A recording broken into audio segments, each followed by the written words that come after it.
Do you seek the freedom to pursue greater meaning and purpose in your life? Is there something that you're passionate about that you'd like to support by giving time, talent, or money? Do you seek a level of financial freedom to live an ideal life as you uniquely define it? Welcome to the Money and Meaning Show with Jeff Bernier, a show dedicated to helping you gain the confidence and freedom to lead a life of personal significance and help you get your actions and resources in alignment with what matters most.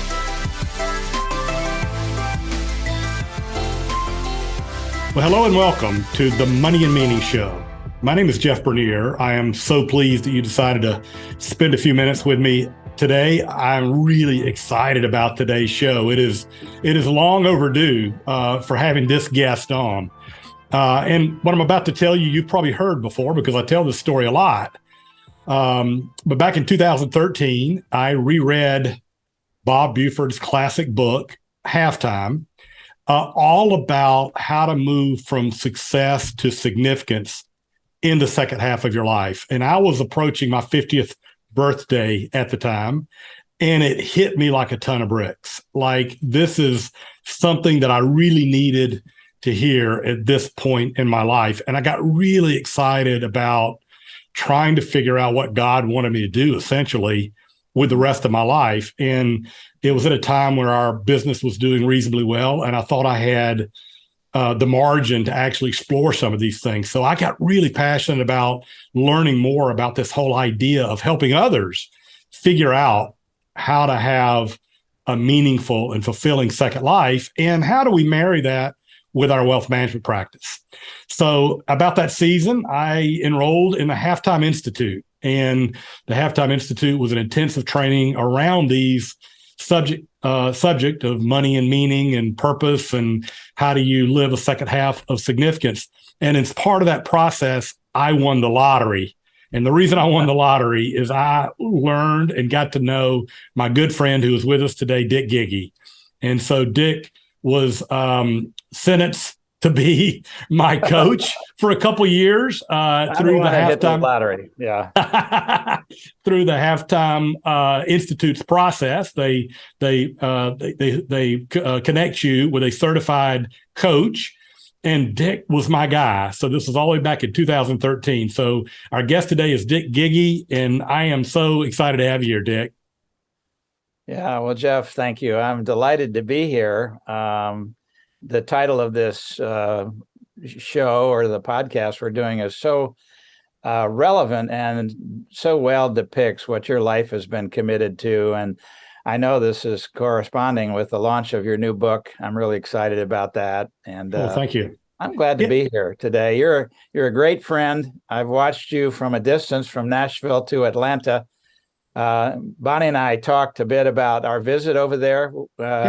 I took my wife to meet with you and your wife, and we had a wonderful time together. She remembered it fondly. Actually, we talked about it yesterday, just how much fun, and she was impressed with everything that we saw there. And so you've been doing a lot of good work for a long time. Well, you have no idea the influence that you were on me and what we've tried to do here, so, and still are. But let me just introduce Dick real quickly here. So he's currently the founding partner of an organization called Fuel for Growth, or Fuel.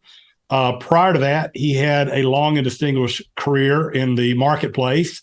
He was the president of a number of consumer products companies for over a 40-year period.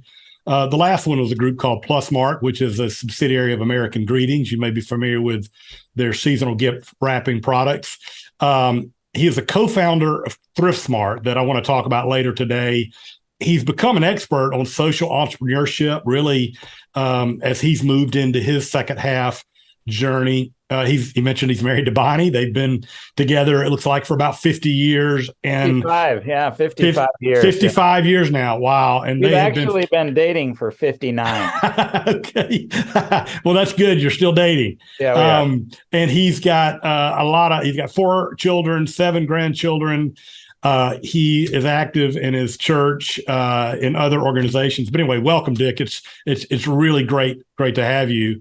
And I think the way I'd like to start, you just mentioned briefly, but tell me briefly about yourself and your family, and kind of what you guys are about. So I guess in thinking about that, I always ask people questions like that when I'm coaching, sort of get to know their story. The story really starts when I scare people when I say this, but I grew up on a farm, and I'm not going to spend a lot of time back there, but I learned on the farm the importance of work and the importance of family. Everybody had a job to do, and we learned how to work together. And it's just meaningful to me. And I'm thankful for that experience growing up on the farm. And I think it's informed a lot of who I am today. But I have been married to Bonnie for 55 years. We have 4 married children, as you said, 3 girls and a son. They're all actively engaged in their careers and family. We have 7 grandchildren. Last weekend, we married our first granddaughter. Wow, congratulations. Had a fabulous time being together. All of our family was there. So we have grandkids that are in college and exiting college, getting married. So life is full. All of them, I'm thankful to say, are fully engaged in their own calling. And I think walking with the Lord. And cool. Doesn't always happen like that. And doesn't mean that it's been perfect. We're like every family. We have our stuff, but it's been a joy. Yeah. Well, it's awesome. And I know since you left the corporate world, you've migrated into a lot of interest and a lot of things that you've been involved in. And as you know, a lot of people move into act 2 of their life thinking it's all about travel and golf and leisure and fun. But you're really involved in a lot of stuff. So tell me a little bit about your career and how you moved into your second half journey. What was sort of the catalyst that moved you into some of the things you're involved in? A couple of things really influenced me. I had a wonderful, enjoyable career in consumer products, manufacturing companies, and I had a lot of good mentors, I would say, that helped shape me and gave me an opportunity to experience success and failure, and learned a lot through that process. But we built the gift wrap company to sell, and in 2000 we sold that to American Greetings. Okay. I spent the next year and a half managing the merger of CPS Corporation into PlusMark, and kind of went. It was a funny time for me because I started my career at Hallmark after graduate school at Indiana University. I went to Taylor for undergrad and then went to IU, and I started at Hallmark and had a wonderful experience there. But there's a certain smell about paper products and the greeting card industry. And I had all this time, 40 years, and we sold our company to a greeting card company and found myself back in that place. And it was reminiscent. And I actually thought, well, here I am again. I guess I've made it full circle. But at the time, I was 55. I had lots of energy and I had a lot of experience. And I had learned a lot through mentors and just great experience in over 40 years. And I felt really committed to giving it away. I felt like I've been blessed. I want to give this back. And a couple of people really influenced me. I read a book written by John Piper. Okay. That the title of the book was Don't Waste Your Life. And, he pictured in the book, I still have this image of one of the statements he made. You could spend your life picking up seashells on the beach. Or you could do something that will make a difference. And that was basically the essence of the book. And after we sold the company, I had read Bob Buford's book called Halftime. Yeah. And I was so inspired by what he was writing about and his thought process. I tried to track him down, and he was elusive. But I knew several people in the book that he had written about. And through that network, I was able to, I called his secretary at halftime and said, I'm trying to meet with Bob. He's not responding. Can you tell me where he is? I'll just meet him there. And she said, well, he's speaking at Harvard this week for 3 days in Boston. So I said, well, is there any downtime? And we identified a half day. and she made an appointment for me. I flew to Boston and met with Bob Buford for a half day. And honestly, it changed my life. It was a hinge moment for me, because he inspired me with. I had this thought about I want my work to matter more. I'd had a great career, had really enjoyed what I did, but I wanted more meaning in my work, and I didn't know how to find that. And his book gave us a roadmap of a sort for that, and I had to talk to him. And so we spent a half a day together, and man, I was inspired about the bigger picture. I knew about what my little world looked like, but he was sharing with me that a lot of what I was dreaming about was being done globally already. And we didn't know what to call it at the time. We kind of talked about business as mission, business that had a purpose.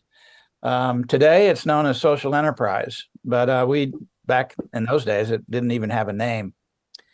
So I got involved with Bob and started traveling with him as a mentor to me, and very inspired, came back. Everything in those days with Halftime was about events. It was event driven. He had lots of books and tapes, and we'd go someplace to a city, Chicago, New York, wherever we'd go, we'd have an event. We'd go home. And I always struggled with what happens after that. And so I had an event at my church in Brentwood, Tennessee. Had a full day event, one of those vision casting days, and called a summit. At the end of the day, we had about 160 people come. I had speakers and talked and really introduced Halftime to Nashville. And at the end of that time, there were 9 men that signed a survey card and said that God had shown them a change in their life and they needed help. So I got them together, met with them, and they all were telling me that you need to help me sell my company. I feel called by God to do something different. I don't know how to get there. Yeah. So I called Bob Buford back and I said, this is surprising to me, and I don't know what I'm going to do with it, but I got 9 guys who want me to help them.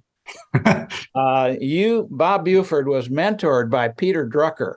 Yeah. And Peter shared all of his management learning with Bob, and Bob actually led Peter to Christ. And he wrote a book about it later called My Drucker and Me. But anyway, I said, I got these men. You guys talk about, this was a key phrase that I heard for a long time. Long-term change occurs locally in community over time.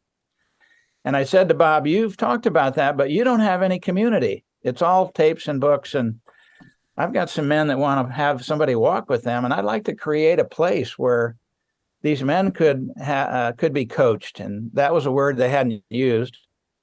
So I said, I have an idea. You talk about halftime. Where do you go in halftime?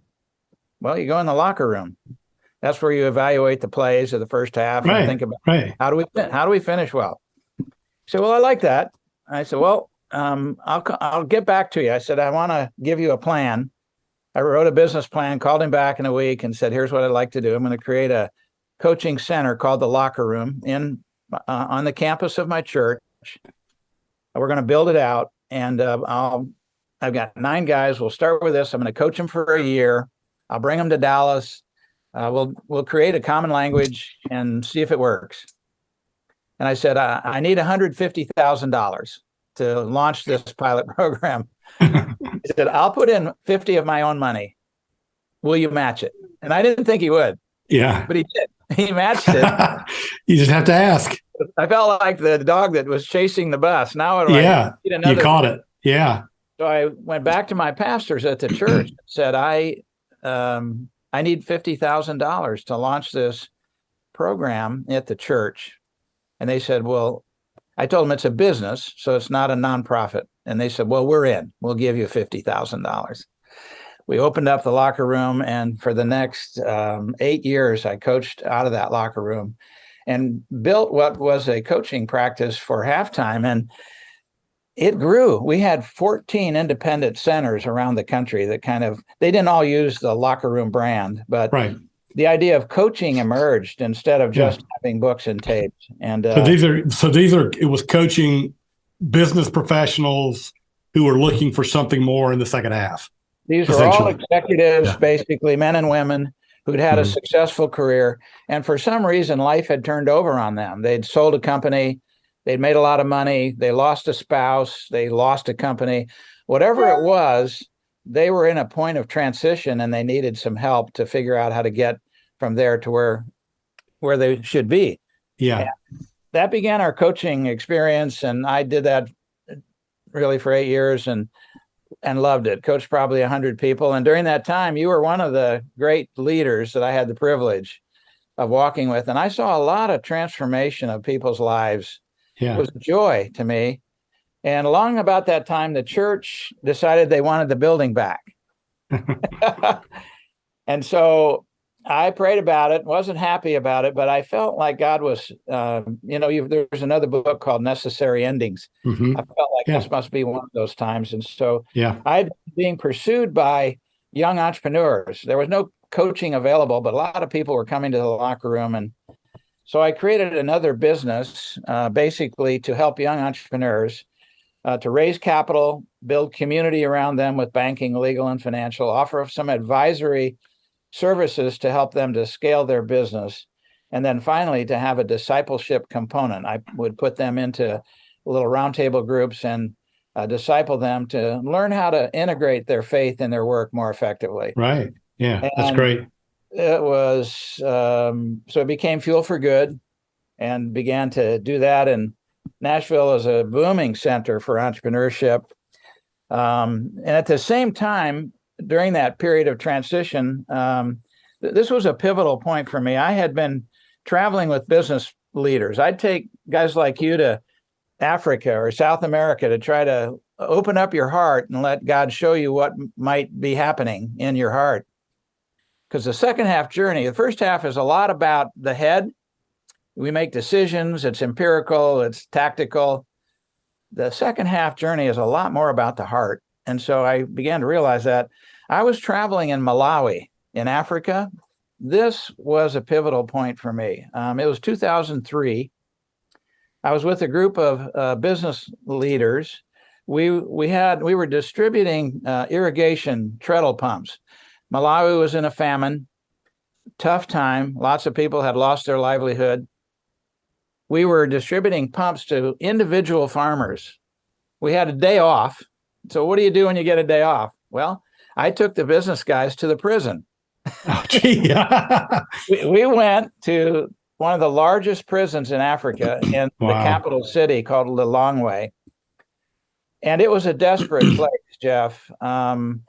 Picture this. We drove through a big grassy field, lots of roadway leading up to a high wire fence that was maybe 25 feet high. Around the fence, the perimeter of that were women and children standing there starving.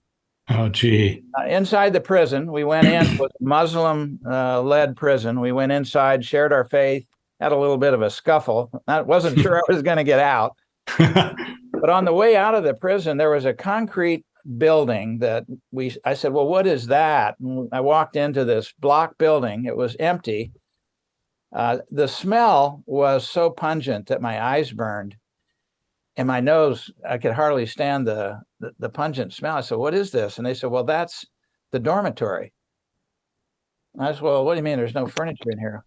And they said, well, we bring the men in at night. The first layer lays on the concrete floor. The second layer climbs over them and lays on top of them. Oh, my goodness. We stack the men in that room almost to the ceiling. And this is in 2003. Yeah, and lock them in at night.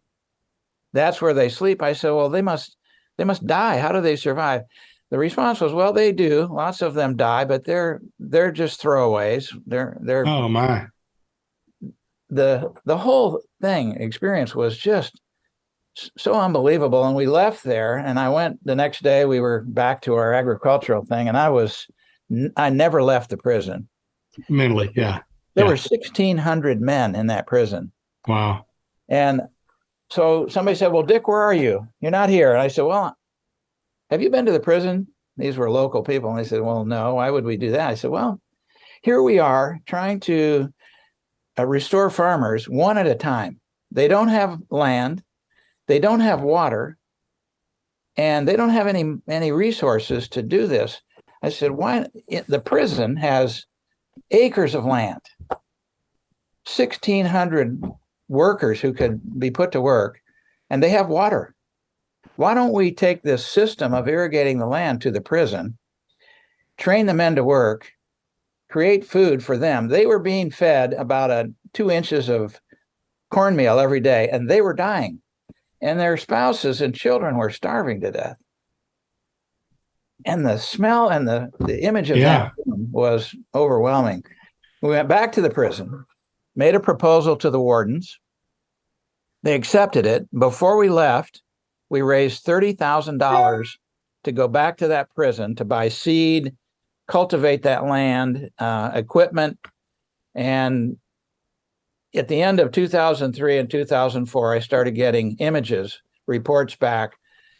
Fields were were planted with corn and cabbage. And what we created, this was my first, and by the way, the last $10,000 was used to acquire a piece of milling equipment, which the prison used to harvest grain for everybody around in the area. They created a revenue stream that was sufficient to build a dormitory and a chapel on the campus of that prison. Wow. Yeah. And that was an image of what Bob had been talking about. That was my first experience with a social enterprise. Yeah. So go ahead. Would you define what that is? How would you define a social enterprise? Yeah, I think I came back to Nashville and realized we had poverty here. And I wanted to find a way to use the business experience that I had acquired over all these years to create an economic engine that would be sustainable to fund ministry and overcome poverty in Nashville and to sustain charitable work. And that's what happened at the prison. When we look back at it, we created an economic engine to serve that prison and make it a better place, to do good. And it was perpetual. It's still operating today. Amazing. Wow. Yeah. So I would say it's using business experience to create an economic engine, to create that's sustainable, to create a revenue stream to fund some other good purpose. And ThriftSmart was built on that. We had 3 values really: create jobs, serve low-income families in the poorest neighborhood of Nashville, very diverse, 26 languages in that neighborhood. And the third goal that we set was to give all the money to charity. We were going to give 100% of the profit away. Yeah. So this is ThriftSmart that you started in Nashville after you saw the example of what you were able to create in Africa. It was the inspiration in 2003, and I started getting feedback in 2004. We created ThriftSmart in 2005. Okay. I had a partner. We knew how to, we said to ourselves, we know how to make money. Let's use the money and what we've learned for a kingdom purpose. And so ThriftSmart was born. Here we are 18 years later. Yeah, it's been a huge success. Oh, the Lord has been so good to us, Jeff. We struggled, made a lot of mistakes. Took me 2.5 years. We opened one small store, and it was amazing. Made money the first month.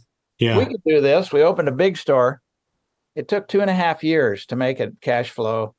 Bonnie was wondering if we were ever going to get out of that malaise. In the corporate world, there's money and perks and, think about all that stuff. Well, I became an entrepreneur. Yeah. I was making payroll and paying rent and everything was going out, not paying myself.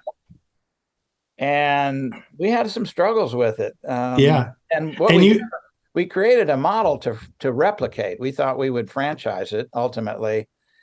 But after a couple of years, it started working, and it's a long story around that, which I won't go into. But I came back in 2008. I can remember January, and told my wife, Bonnie was pretty discouraged about this story of mine. And I said, I'm going to go back into the store and run it. I think I know how to fix it. It might take me 6 months. And if we're not cash flowing by June of 2008, then I'm going to resign and give it to the board. Well, we started cash flowing in May. We've never had a month where we didn't make money since May of 2000. And today, we're collecting 140,000 pounds of clothes every month. We're generating revenue over $250,000 every month. And this month, I think we hit 300,000. Yeah. End of October. And where the profit's going? So we give all of the profit to 4 charities that are all based in Middle Tennessee here in Franklin. Yeah. They support Africa, Belize, a local Christian charter school, and a medical clinic that provides health services to families without insurance in about 35 counties in Middle Tennessee. Okay, let me ask you a question. Did I hear you right? All of this started after you were 55 years old. You weren't you supposed to be playing golf? No? Well, if you watched me play golf, you would probably realize it wasn't a career. Somebody would tell me to keep the day job. Yeah. So, and I love to fly fish, and I do. You can tell from behind me. Maybe I like. Yeah. It. But you know what? It was a calling. I knew that this is what God had for me, and it started with that experience in Malawi. Wow. Yeah. And so now with Fuel, which is your latest, I guess your latest, I don't know, it may not be. You may have started something since Fuel, but I got a couple of things. Working. Yeah. So Fuel, you're coaching other entrepreneurs. Is that correct? And help them raise capital to do the same kind of thing you did, both in the corporate world, but also with the PlusMark. That's correct. We've created an advisory company to come alongside early stage entrepreneurs and middle market companies, raise capital, help them with legal financial services, and then advise them to scale and disciple the leaders. And so that business is thriving. I typically in that business, when I first started, I didn't like what was happening, Jeff. I got way down in the weeds, and I was consulting, and I decided I don't want to be in the weeds. I want to work with leaders, and help them to scale their business, but also to understand their calling. What has God called you to do in that business, and how do you make it? Which is exactly what you were doing in the locker room. Right. Yeah. And so that's been a fun experience. And so what we've done here recently is that, I was out of coaching in halftime for about that period from 2014 until 2020, 6 years. And I had some halftimers in Nashville who were pestering me. One of them was a wealth advisor. Jeff Dobines has one of the largest, he has Southwestern Investment Group here. Yep. I coached him. He was a crazy driven guy, headed for a disaster, nonstop work. He has some podcasts that YouTube things, but that show this. But he and his wife came to meet with me in the locker room, and his wife Amy cried. She was worried about where he was going to end up. Yeah, we coached him out of this micromanagement into a great wealth management company. Yeah, and he said to me, for 2 or 3 years, you got to get back into halftime. I have people that need that kind of coaching, and so. We opened a new coaching center here called the Legacy Center. Yeah. It has 4 members. We do coaching and counseling. It's the home base for Halftime Nashville and for Fuel. And our focus here is to really coach and counsel high capacity leaders in Nashville. We believe that there's enough capital here, human capital and resources to change the world out of Middle Tennessee. And that's cool. What we're trying to do. Well, let me get this back to the audience for a moment. So my audience that I sort of target are individuals who are interested in having more meaning and purpose and joy and freedom in their life as they potentially transition to the second half, or to Act 2, as I call it. Yeah. So can you kind of give my audience some counsel? If you were talking to a mid to late career professional who was thinking about what's next, again, in just a few minutes, I know you can't do the depth that you do in your coaching, but give me some general ideas of a process that an individual might go through if they were struggling with those kinds of questions. Yeah. And there's a large group of people in that, especially since the pandemic. A lot of people find themselves in a different business than they had. The market's changed, and there's a lot of people who are considering a transition. The halftime coaching process I found over all this time is great for any kind of transition. It was designed to help men and women in the middle figure out how to finish well, how to do Act Two. And over all that time, Bob Buford used to have a mantra that said, his book actually, and the theme of everything was success to significance. Right. And I met a lot of men and women who had significance in their first half. And Bob and I used to have a pretty healthy debate about that. He would always say people have to leave their platform. The way to find significance is leave success and use that as the foundation for the next season, the next act. And I began to realize, Jeff, that you don't have to leave your platform, that a lot of the people, you're a good example. I mean, we walked together in 2013. You had a vision, a thriving business, and what you were looking for was how to have more impact with what God had given you. And so I began to realize that people don't need to leave their platform. In fact, the advice I typically give somebody who's thinking about a transition is enter into a coaching process before you leave your platform. Behind me is a picture of a fly fishing scene, and I won't go into a lot of depth about it.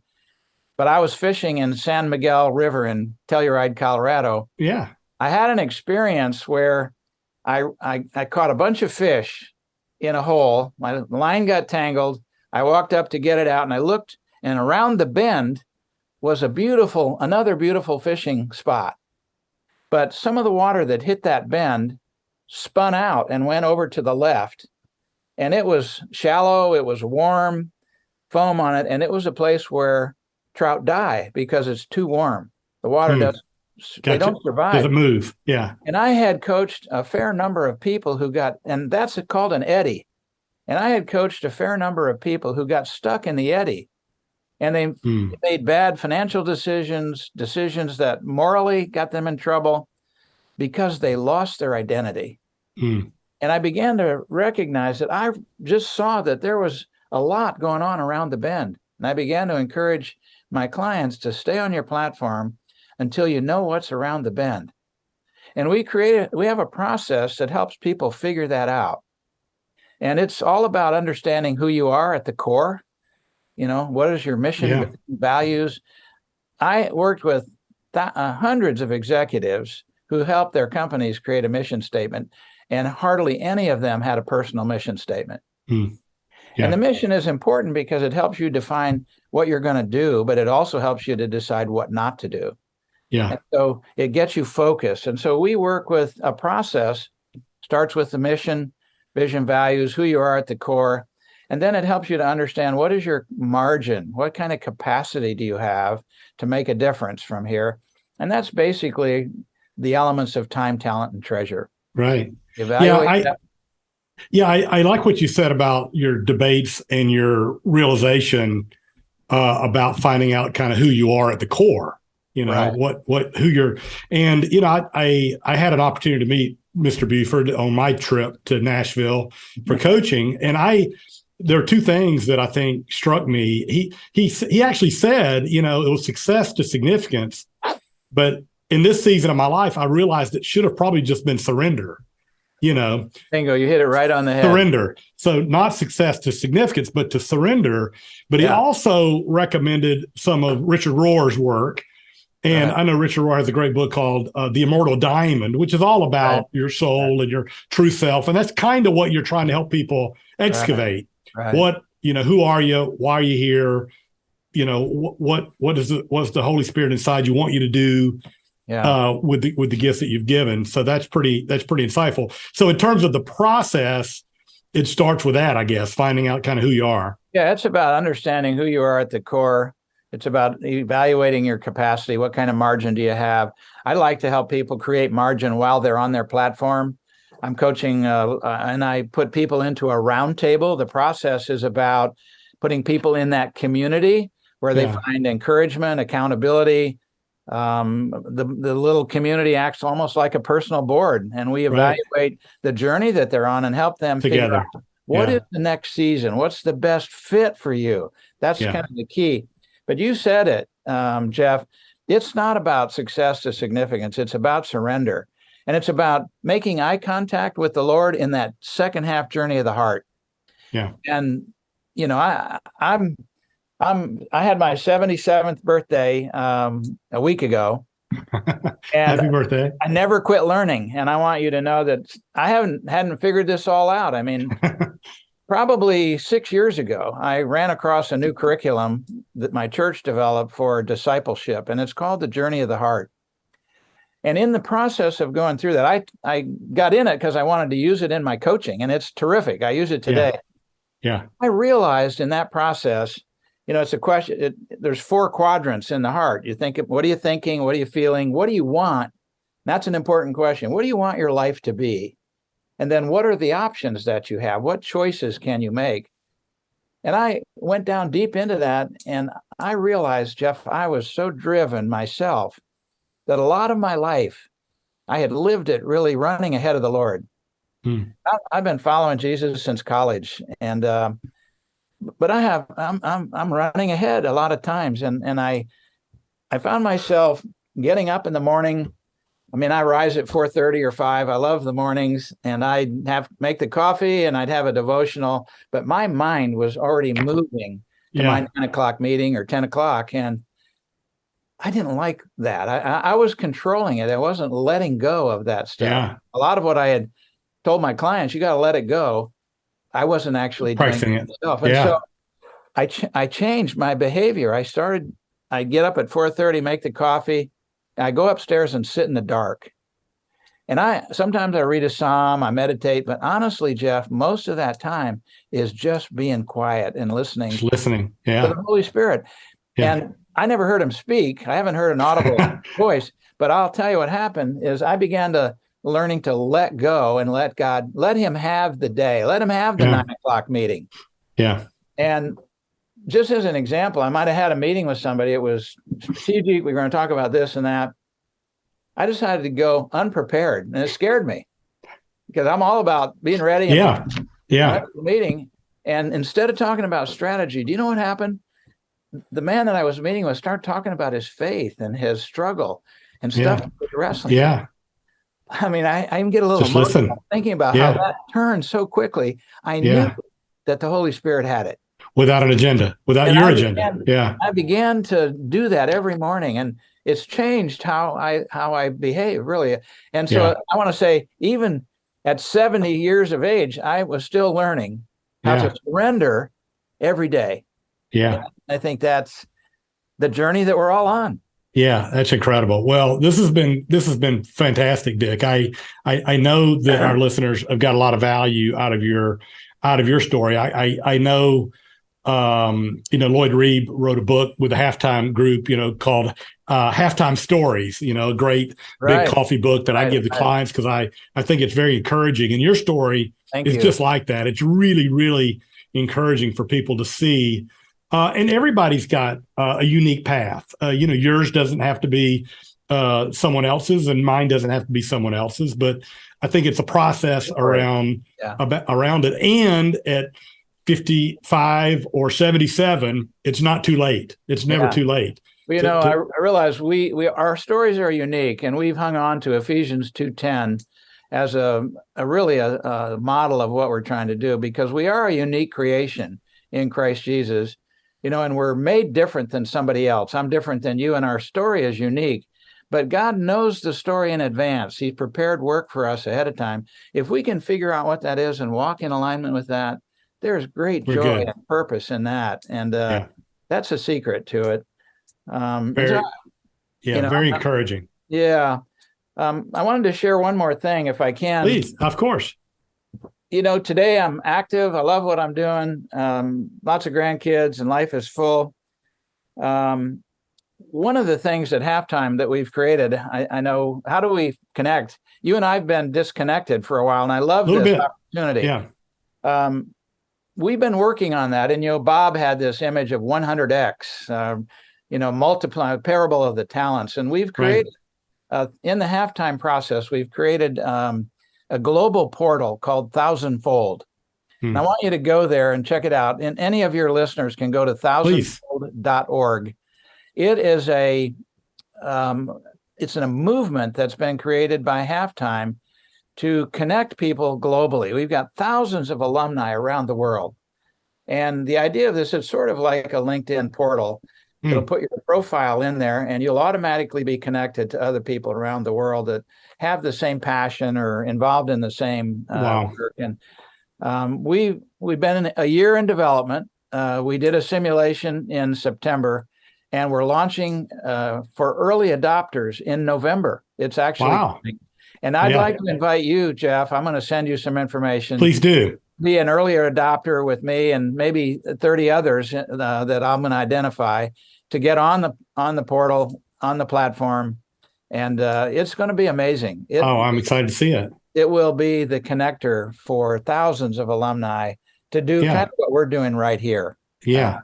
Very, very exciting. Well, if people want to learn more about you and what you're doing, I mean, is that the best place to go? Or is there other places that you might promote? Websites, but I'd say the best place to go is going to be to go there. I'll be there. Okay. thousandfold.org. I'll have my own profile will be in there, and you can stay in touch with me even and with you as our life changes and moves through this journey. It's going to be live on that website. Well, that's very exciting. Anything else you'd like to share with our audience before we wrap up today, Dick? This has been great. Yeah, I just want to say thanks to you. You have had 36 years, Jeff, of really living in God's calling for you. And you've had tremendous impact. I know that. And I'm thankful for what you've done. I'm thankful for your family. You and I've shared a lot of family things. And the journey together with you has been really significant. And I've already ordered your book. I should get it by Friday. Can't wait to see it. And I want to encourage all the listeners to dive into that, because there's God has a purpose for our life, and our money is a means to an end that's different than, picking up seashells on the beach. And I think I want to encourage people to go to Thousandfold, contact a coach, talk to you. We all need a coach. And you've been a great coach to lots of men and women, and I'm grateful for the privilege to walk with you and to know you. So, well, thank you, Dick. That's incredibly flattering coming from someone that I respect so much, who has, again, mentored me all these many years ago as I started wrestling with some of these things. So thanks again for joining us, Dick. This has been awesome. And again, as Dick said, as you may all know, my book was recently released, The Money and Meaning Journey. You can learn more about that at jeffbernierauthor.com. It's also available at all the online retailers as well. So check it out. Get it at Amazon. It's at Amazon and other places as well. But at any rate, thank you so much. If you want to reach out to me, I'm available at moneyandmeaning@tandemgrowth.com. And until next time, thanks a lot and enjoy your day. Thanks, Jeff.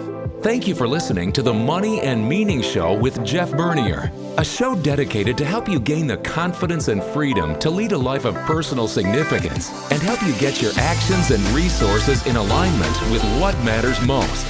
We would love to hear from you. If you have any questions for Jeff or comments on the show, feel free to reach out to us at moneyandmeaning@tandemgrowth.com. Or you can find us on the web at www.tandemgrowth.com. Jeff Bernier is the President and Chief Investment Officer at Tandem Growth Financial Advisors, LLC, an SEC-registered investment advisor. This show is a production of Tandem Growth Financial Advisors, LLC.